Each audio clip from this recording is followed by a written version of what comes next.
please help me in giving a very warm welcome to the greatest Secretary of State in history, Marco Rubio. Thank you. Thank you. I've only been on the job for a year and a half, Sergio, so I still have plenty of time to mess it up. So let's not do those proclaimants yet, but that's a very, very nice introduction, and I want to thank all of you for being here today and what all of you do. First, I do want to recognize the work that Ambassador Gore is doing, who's a friend of mine before he came here. And we knew when he would come here, he would be a dynamo and he would have energy to the mission, and I hope you've perceived that. His excitement for the job is palpable, and you see it in the results. Second, I want to thank all of you to help us here in this mission. And let me begin, and I don't think our folks will be offended if I do this. I always begin by recognizing and thanking our locally employed staff. If you're here, I just want you to know you are an important part of our family. We could not do our job without you. They really are. I mean, they are the institutional memory.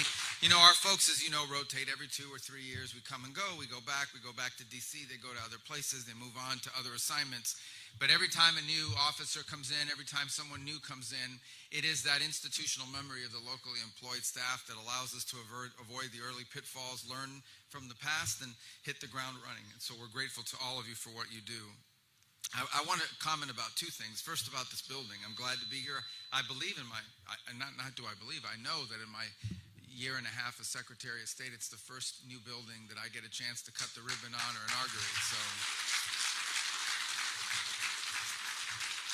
And obviously this facility, because of all the upgrades it provides us, it makes it easier for you to do the job. But I think, as Ambassador Gore outlined a moment ago, the building stands as more than just brick and mortar. It's more than just the structure. It is, I hope, a sign of our commitment to this important relationship between the United States and India. It is, this relationship between our 2 countries is at the cornerstone of our approach to the Indo-Pacific. A lot of people aren't aware of this, but I was sworn in as Secretary of State on Tuesday or Wednesday. It was a Tuesday after the inauguration. Within the hour, I was at the State Department, spoke briefly, as is tradition, in the lobby of that building to our staff, and then went immediately upstairs to the 8th floor. And my first meeting, my very first meeting officially as Secretary of State, was a meeting of the Quad. And we were going to renew that. We did it again last year in a different setting, and we chose to do it here. We wanted to do it here, not just because of our commitment to that structure of work, but also as a tangible sign of what an important role India plays in the United States and in our posture and in our approach to the Indo-Pacific.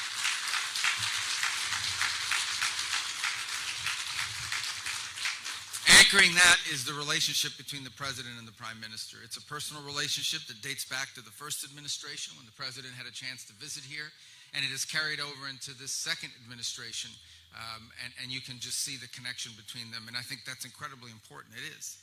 The connection between leaders is incredibly important.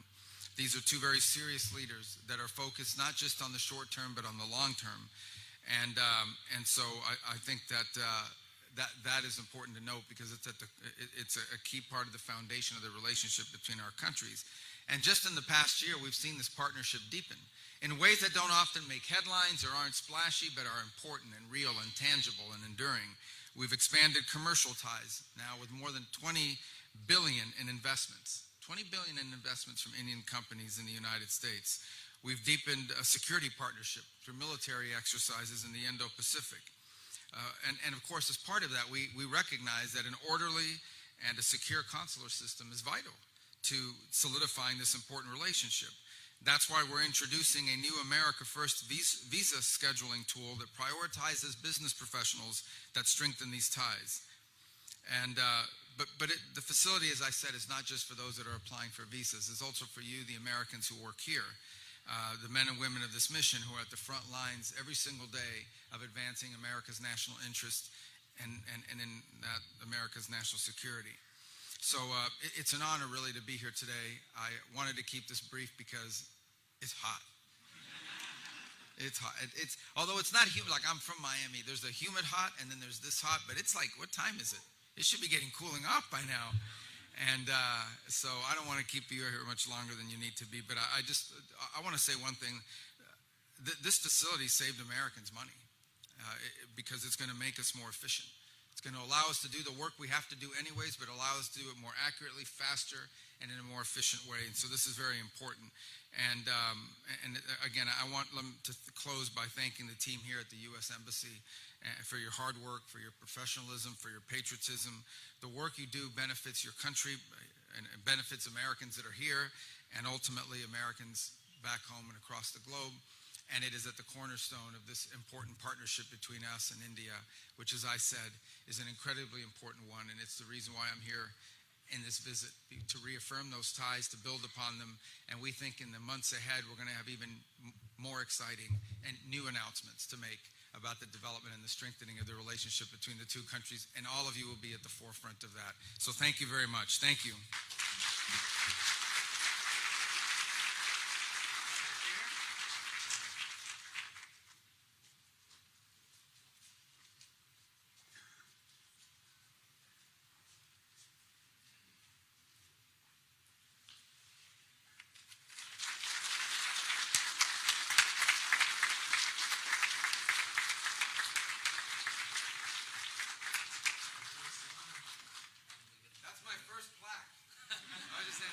So like 100 years from now, when my great-grandkids come visit India, they're going to see that plaque. It's going to be great. I love it. Thank you.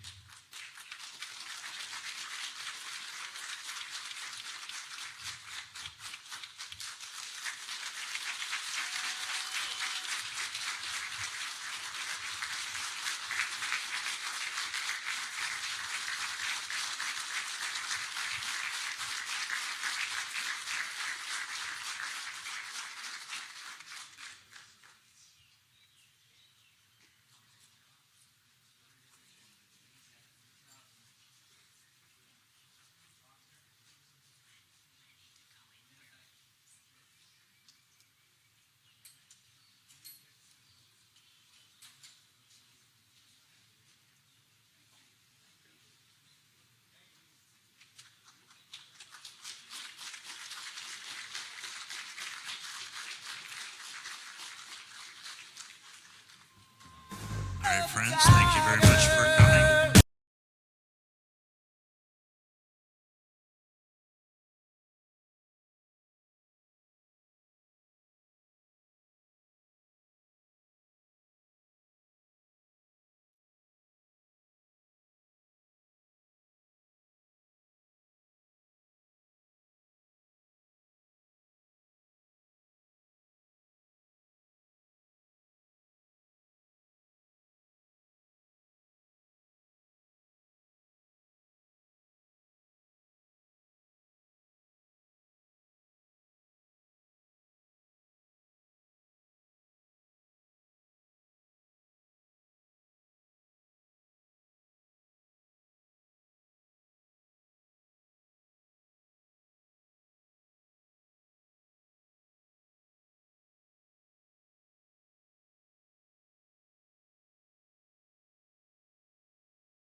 Sir, U.S. Secretary of State Marco Rubio has arrived in Delhi for key talks with PM Modi.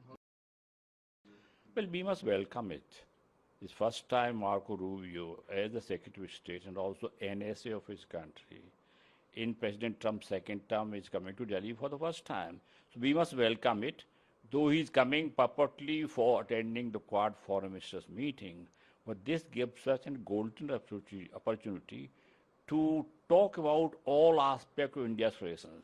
Recently, as press media might have highlighted, we have been facing some strains. We have been having some kind of unpleasantness about the comment made by some ministers there, and also tariff issue, the trade imbalance issue. So this opportunity we must avail of. I personally feel this is very good opportunity for us to talk about everything, and I can elaborate if you want. There are so many issues which can be discussed with him. Yes, sir. Can you please tell what were the major issues? You see, if anybody who has been following the second term of President Trump, our Prime Minister was one of the early invitees to the White House. But later on, they came tariffs. And tariffs also, not only 25%, they became 50% because you impose penalty for importing Russian oil. We were not largely importer Russian oil. China was, but no tariff on China. So we found it very, very unpleasant. But recently, in February this year, what we call it interim agreement framework for the trade deal later on. So they removed that. That's good welcome. And they have themselves said, okay, you can buy oil, but fact is, kind of language you responsible senior ministers of friendly country should not use the language that we have given permission to India to buy. Indian public doesn't like it. Recently, somebody there, administration said that India is hellhole. Now nobody likes it. A country whom you call global comprehensive strategic partner, if we are, then you must treat us with respect, restraint, responsibility. And their representative like Peter Navarro or your Trade Secretary Lieutenant or Treasury Secretary Besant, they have not been very courteous making reference to India. Trade deficit is a reality. But this is not such earth-shakingly difficult issue. This can be narrowed. China has trade surplus with India $116 billion. But no Indian leader has accused Xi Jinping or the foreign minister of China of anything wrongdoing. Because these are issues which should be discussed by the expert of two sides with details of the subject, and they can really reach an agreement which is mutually beneficial. Then issue comes like we have really progressed so much. More investment. Now recently, last week only, their new ambassador Sergio Gore said Indian companies have pledged to invest $20 billion. I saw an X statement saying among all the American embassies all over the world, this is the highest amount any embassy. So there is a progress there. They want us to buy more oil, we'll buy more oil. They want us to buy gas, we buy gas. Then our all defense, three arms, Army, Navy, Air Force, they have long inventory to buy from USA. Our airlines have a long list of buying. So their target of reaching 500 billion bilateral trade by 2030 achievable. When this all happens, I'm sure trade gap will narrow. And we should really go through these gradual methods used by diplomats, what you call dialogue and diplomacy. Not kind of brinkmanship, not using kind of techniques. India is not Panama. It's not Venezuela. You can't pressure India in this fashion. You must treat us with sensitivity, respect, and we will be your best partner. We want to.